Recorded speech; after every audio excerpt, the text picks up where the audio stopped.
तो चलिए गाइज, आज आप लोगों के बीच एक प्यारा सा टॉपिक है, विसरण तथा परासरण में अंतर। कुछ में इंग्लिश लिखा है, कुछ में हिंदी लिखा है, सबको हम बारीकी से क्लियर करेंगे। विसरण तथा परासरण में अंतर सॉल्यूशन चैप्टर का है यह, ठीक है, 12th केमिस्ट्री सॉल्यूशन चैप्टर का। Difference between osmosis and diffusion, या difference between diffusion and osmosis, sorry उल्टा हो गया, difference between diffusion and osmosis.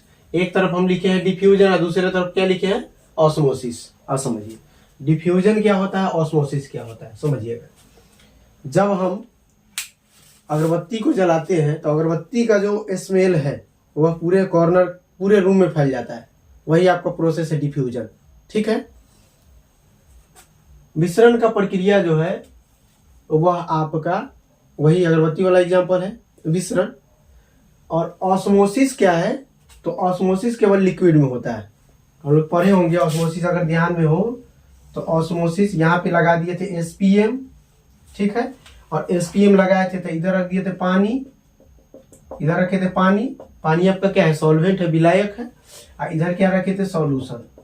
तो पानी जो है एसपीएम को खुद ब खुद पार करके और इसमें फैल रहा था। पानी जो है इधर से इधर की ओर जा रहा था।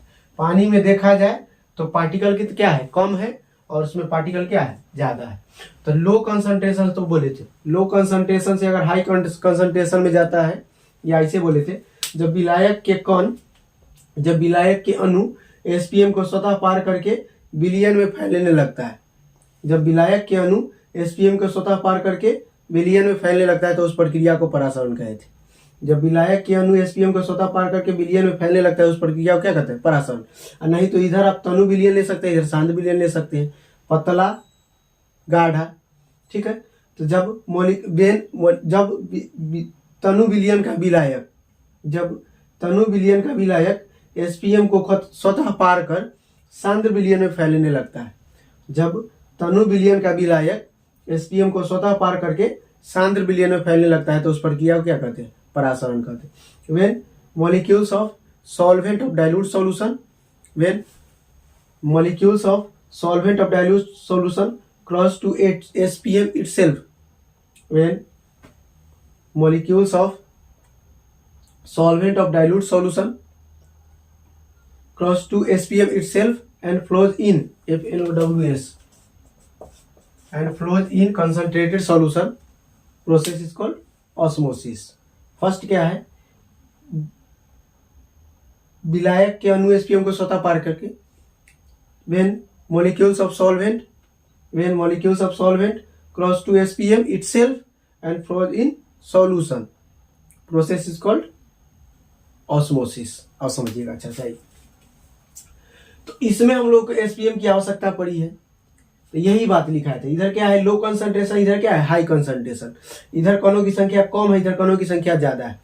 तो लो कंसंट्रेशन से हाई कंसंट्रेशन में अगर जाता है तो क्या किसमें हो रहा है, केवल ये लिक्विड में होता है। तो लो कंसंट्रेशन से हाई कंसंट्रेशन में अगर जाता है कौन जाएगा, तो द्रव। निम्न सांद्रता से उच्च सांद्रता की ओर जाएगा द्रव, तो उसी प्रक्रिया को कहा जाता है परासरण। लेकिन डिफ्यूजन, विसरण उल्टा, इधर से इधर आएगा, high concentration to low concentration, उसमें एसपीएम की आवश्यकता नहीं पड़ती है। हाँ, इधर से इधर आने लगता है वो रिवर्स ऑस्मोसिस हो जाता है, अलग बात है, प्रेशर एक्स्ट्रा लगाते हैं। आइए समझते हैं फर्स्ट पॉइंट। जब पदार्थ के कण या अणु उच्च सांद्रता वाले क्षेत्र से निम्न सांद्रता वाले क्षेत्र की ओर गति करने लगता है, जब पदार्थ के अणु उच्च सांद्रता वाले क्षेत्र से निम्न सांद्रता वाले क्षेत्र की ओर गति करने लगता है तो इस प्रक्रिया को विसरण कहा जाता है। जब द्रव के अणु, इसमें हम द्रव लिखे हैं, इसमें पदार्थ लिखे हैं, पदार्थ में क्या क्या आ जाएगा, आपका सॉलिड आ जाएगा, लिक्विड आ जाएगा और आपका गैस आ जाएगा, ठीक है। आइए इसमें क्या है, जब द्रव के अणु निम्न सांद्रता वाले क्षेत्र से उच्च सांद्रता वाले क्षेत्र की ओर जाने लगता है या गति करने लगता है, जब द्रव के अणु निम्न सांद्रता वाले क्षेत्र से उच्च सांद्रता वाले क्षेत्र की ओर जाने लगता है या गति करने लगता है, उसी प्रक्रिया को क्या कहा जाता है, परासरण कहा जाता है। यह केवल लिक्विड में होता है, यह सॉलिड, लिक्विड, गैस तीनों में होता है। इंग्लिश में क्या हो जाएगा, व्हेन मॉलिक्यूल्स या पार्टिकल्स ऑफ, व्हेन मॉलिक्यूल्स और particles of substance movement to low concentration to high concentration, या movement low concentration to high concentration, low concentration to high concentration, process is called diffusion, यानी low concentration to high concentration, the when molecules और substance movement low concentration to high concentration to low concentration is called process is called क्या कहा जाएगा, diffusion. इसमें क्या हो जाएगा, when molecules of या particles of liquid movement to low concentration to high concentration process is called osmosis। अब समझिएगा, ये इसमें एसपीएम की जरूरत नहीं पड़ती है, SPM does not required in it, इसमें एसपीएम की जरूरत नहीं पड़ती, लेकिन इसमें एसपीएम की जरूरत पड़ती है, एसपीएम रिक्वायर्ड इन इट। दूसरा पॉइंट हो जाएगा, इसमें एसपीएम की आवश्यकता नहीं पड़ती है और इसमें एसपीएम की आवश्यकता पड़ती है। हाँ, तीसरा पॉइंट लिखने के लिए पहले, ये लिखने से पहले तीसरा पॉइंट हम बता देते हैं। इसके प्रोसेस को हम लोग रोक सकते हैं, ये जो ऑस्मोसिस प्रोसेस है इसको हम लोग रोक सकते हैं। इधर से प्रेशर लगा देंगे, मान लीजिए कि इधर का प्रेशर अगर 50 है, इधर का 40 है, तब ना इधर से इधर की ओर जा रहा था, इधर अगर 40 प्रेशर ऐड कर दे, 10 और ऐड कर दे, 10 अगर जोड़ दे तो ये रुक जाएगा। तो क्या कर सकते हैं कि इसके प्रोसेस को नहीं रोक सकते, इसके प्रोसेस को रोक सकते हैं। तो क्या लिख सकते हैं, विसरण की प्रक्रिया को रोका नहीं जा सकता है, परासरण की प्रक्रिया को रोका जा सकता है। विसरण की प्रक्रिया को रोका नहीं जा सकता है, परासरण की प्रक्रिया को रोका जा सकता है। Process of diffusion does not stop, ठीक है, diffusion of process of diffusion does not stop, ये आपको process of osmosis becomes stop, रोक सकते हैं। आइए, its direction does not fix, हाँ, इसका दिशा जो होता है, अगरबत्ती को अगर जलाते हैं स्मेल के लिए, पूरा कॉर्नर, पूरा रूम चारों तरफ फैल जाता है, लेकिन इसका दिशा फिक्स है कि ये इधर से इधर की ओर जाएगा, वही लिखा है। Its direction does not fix, मतलब इसका दिशा निश्चित नहीं होता है और इसका दिशा निश्चित होता है, इसका दिशा निश्चित नहीं होता है और इसका दिशा निश्चित होता है। यानी डिफ्यूजन का दिशा जो होता है वह निश्चित नहीं है कि किधर जाएगा, लेकिन इसका दिशा निश्चित है। आगे आ जाइए, ठीक है। This process is completed in solid liquid gas, तो पहले भी बता दिए कि यह प्रक्रिया जो होती है ठोस, द्रव, गैस तीनों में होती है। यह प्रक्रिया ठोस, द्रव तथा गैस तीनों में होती है। यह प्रक्रिया, this process is completed only liquid, यह प्रक्रिया केवल द्रव में होती है। यह प्रक्रिया आपका ठोस, द्रव, गैस तीनों में होता है। मेनली अगर देखा जाए तो मेनली आपका गैस में होता है, मेनली किस में होता है, तो गैस में होता है।